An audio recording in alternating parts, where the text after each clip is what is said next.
Assalamualaikum warahmatullahi wabarakatuh, sobat semua di TikTok. Kita bertemu lagi dengan saya, Arif Masrif Wiyanto dari Bekasi. Saya akan melanjutkan cerita mengenai Rasulullah atau Sirah Nabawiyah episode yang kelima, kelanjutannya kemarin. Dan sebelum Anda mendengarkan, mohon agar memfollow akun saya supaya akan terus mendapatkan cerita-cerita dari saya secara berkelanjutan. Dan jangan lupa untuk like dan jika perlu men-share ke komunitas teman-teman semuanya supaya teman-teman lainnya juga bisa mengetahui kisah yang luar biasa dari Rasulullah Muhammad atau Sirah Nabawiyah. Baik, saya mulai cerita Sirah Nabawiyah untuk episode kelima. Bismillahirrahmanirrahim.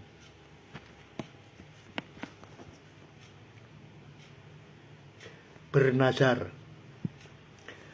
Abdul Muthalib bernazar, kalau saja aku mempunyai 10 anak laki-laki, kemudian setelah semuanya dewasa, aku tidak akan memperoleh anak lagi seperti ketika sedang menggali sumur Zam-Zam. Maka salah seorang di antara 10 anak itu akan kusembelih di Ka'bah sebagai kurban untuk Allah. Ternyata takdir memang menentukan demikian. Abdul Muthalib akhirnya mendapat 10 anak laki-laki. Setelah semua anak berangkat dewasa, ia tidak memperoleh anak. Dipanggilnya ke-10 orang anak itu, termasuk si bungsu Abdullah yang amat disayangi dan dicintainya. Aku pernah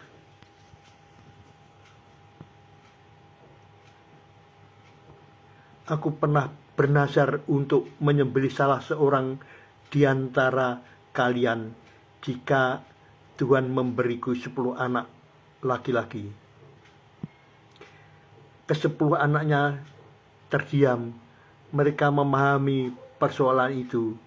Mereka juga melihat kebingungan yang luar biasa di mata ayah mereka yang berkaca-kaca.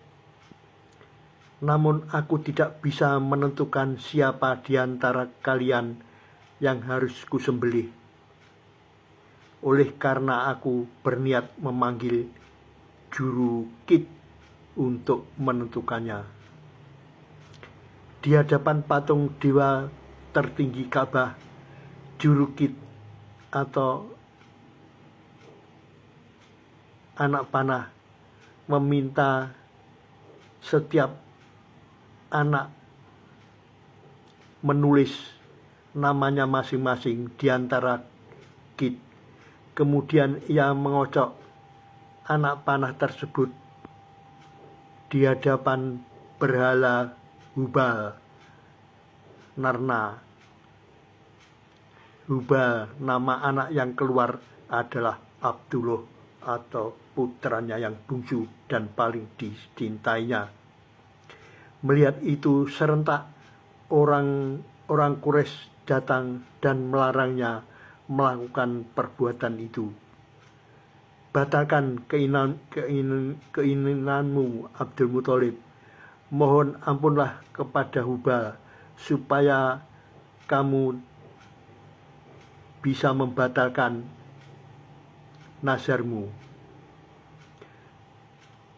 Sanggupkah Abdul Muthalib menyembelih anak kesayangannya, apalagi tidak ada orang yang menyetujui niatnya itu? Menemukan Zam-Zam. Malam harinya dengan tubuh lelah, Abdul Muthalib tertidur. Tiba-tiba dalam tidur dia bermimpi mendengar suara yang bergema berulang-ulang. temukan sumur Zam-Zam itu. Wahai Abdul Muthalib, temukan sumur Zam-Zam, temukan. Abdul Muthalib terbangun dengan keyakinan dan semangat baru. Esoknya dia mengajak Harits menggali lebih giat. Rasa heran orang-orang Quraisy yang melihatnya berubah menjadi tawa. Kasihan Abdul Muthalib, mungkin dia sudah kehilangan akal semangatnya, kata mereka satu sama lain. Suatu saat ketika mereka sedang menggali di antara berhala Tif dan Nais, air membersit. "Air, Harits, lihat ada air," seru Abdul Muthalib saking kagetnya. "Ayo kita gali terus, ayah, ayo gali terus." Ketika mereka menggali lebih dalam, tampaklah pedang dan pelana emas yang pernah ditaruh oleh Mutsas bin Amr dahulu. Melihat penemuan itu, orang-orang Quraisy datang berbondong-bondong. "Abdul Muthalib, mari kita berbagi air dan harta emas itu," pinta mereka. "Tidak, tetapi marilah kita mengadu nasib di antara aku dan kamu sekalian dengan permainan kit, anak panah. 2 anak panah buat Ka'bah dan buat aku, dan 2 buat kamu. Kalau anak panah itu keluar, dia mendapat bagian. Kalau tidak, dia tidak mendapat apa-apa." Usul ini disetujui Jurukit. Jurukit mengundinya di tengah-tengah berhala di depan Ka'bah. Ternyata anak panah Quraisy tidak ada yang keluar. Pemenangnya adalah Abdul Muthalib dan Ka'bah. Oleh karena itu, Abdul Muthalib dapat meneruskan tugasnya mengurus air dan keperluan para tamu Mekah setelah sumur Zam-Zam memancar kembali.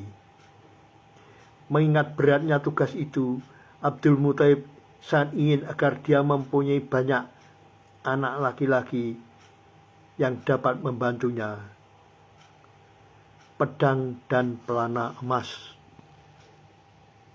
Abdul Muthalib memasang pedang itu di pintu Ka'bah, sedangkan pedang pelana emas ditaruh di dalam rumah suci itu sebagai perhiasan. Demikianlah sahabat-sahabatku semuanya, Sirah Nabawiyah episode yang kelima.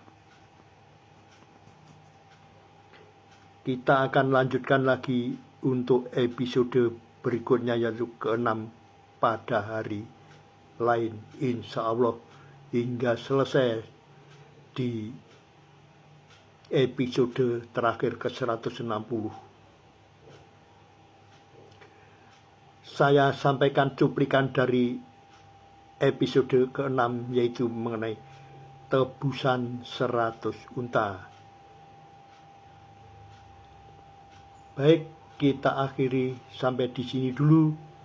Kita akan bertemu lagi di lain waktu dan di lain kesempatan yang lebih baik. Wassalamualaikum warahmatullahi wabarakatuh.